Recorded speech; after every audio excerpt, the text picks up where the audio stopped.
Hello guys, welcome sa RJ's Farm. Konting update lang tayo dun sa pinapagawa nating expansion. Bali, ito na yung expansion natin, medyo malinis na siya.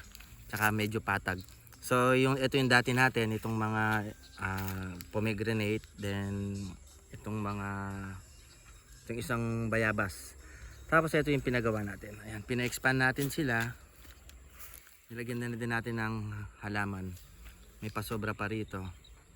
Tapos yan, medyo patag na siya. Then ayan, nilagyan muna natin sila ng bougainvillea dyan para medyo may design.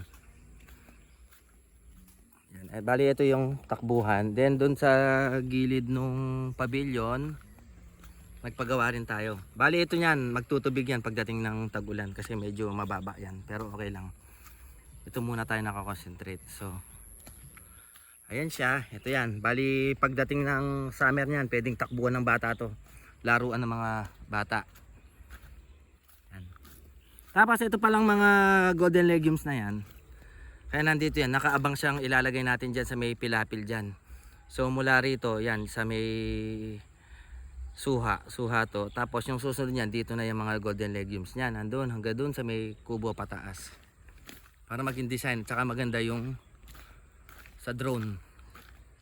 Yan. So ito yung nilalakaran natin, mataas na to. Halos ka-level na ng pavilion itong lupa. Tapos dito pa yung pinapagawa nating, pinatambak natin para maging extra garahe. Yan. So ito yung garahe. Bali papapatag pa ulit to. Yan, ito yung garahe na magiging garahe kahit 6 pala or 5 or 6 na sasakyan. Ayan, ito. Naka-elevate to eh. Ayan. So hindi pa natin to pinapapark kasi nga pinapa-compact muna natin para hindi babaon yung mga gulong nila. So ito siya. Ayan, itong basang yan na yung magiging parking. Tapos yung sa taas meron na rin. Naka-ayos na rin yung sa gilid nung kalsada para maganda yung parkingan. Tayo dito. Yan. So ito yung ginagawa natin, parkingan. Tapos ito tatamnan din natin ng yung cactus para maging barrier lang, para hindi sila dumiretso doon. Yan, ito yung pinagawa din natin, itong pataas para pag lumiliko yung mga sasakyan, safe sila.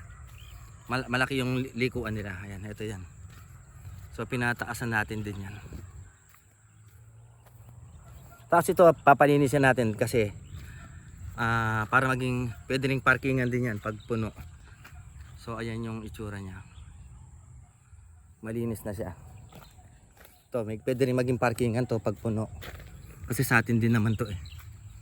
Ayan siya.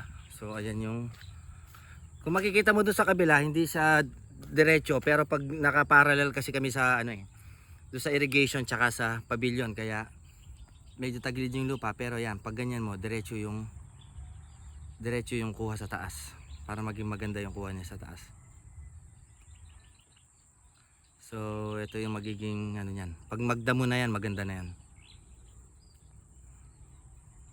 Yan yung bagong ganap sa farm.